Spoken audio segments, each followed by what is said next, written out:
cristianismo trigo. O cristianismo trigo tem a ver com a igreja de Jerusalém. O exemplo da igreja de Jerusalém. Claro, como tudo, não é? É a igreja que foi essa bênção, foi esse trigo como um todo, né? No período, digamos, de 10 anos depois da morte de Jesus. Depois disso, a igreja se deteriorou, o joio tomou conta, né? Pintou, bordou, liderou, fez um bocado de coisa. Está lá no texto, dê uma olhada em Tiago, né? Capítulo 5, você vai ver o que é que se tornou a igreja de Jerusalém. Aquela dengação, aquela bajulação com o rico, cuidando de rico, cadeirinha própria para rico, entendeu? Deteriorou. Mas antes disso, a igreja era um exemplo, era uma bênção para aquela cidade, inclusive. Tá? E é isso que a gente analisa aqui quando a gente fala de cristianismo trigo. Cristianismo que o mundo admira, que o mundo gosta de estar, que o mundo gosta de conviver, o mundo respeita. Esse é o cristianismo trigo. Esse cristianismo zeco que a gente está vendo por aí, onde está matando a gente de vergonha, entendeu? Cheio de gente interesseira, violenta, confusenta, briguenta. Isso aí não é cristianismo, isso aí é uma coisa joio. Isso é um cristianismo joio, né? Mas o cristianismo trigo é diferente. É o cristianismo que o mundo admira. Só que a gente não encontra mais isso não, tá? Não encontra mais não. Então tem aqui o versículo, o que é que tem aqui? Versículo 47.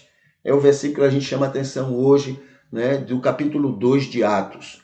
Então diz assim: depois de tudo que falou, do que a igreja fazia, entre eles e fora da igreja, né? Quer dizer, também aqui vai falar do que fora da igreja, mas o que eles faziam dentro da igreja, na convivência, no estudo, na união, enfim, no exemplo que davam, né, na vida daquela igreja. Então tem aqui o texto, versículo 47, que diz assim: louvavam a Deus por tudo e eram estimados por todos. Ok? Louvavam a Deus por tudo e eram estimados por todos. E cada dia o Senhor juntava ao grupo as pessoas que iam sendo salvas. As pessoas que iam sendo salvas. Né? Deus ia juntando. Naturalmente, na convivência entre eles e com a cidade, as pessoas começaram a querer aquela vida também, aquela vida com Deus, que estavam vendo eles vivendo. Então, Deus ia salvando essas pessoas e ia botando dentro do convívio daquela igreja.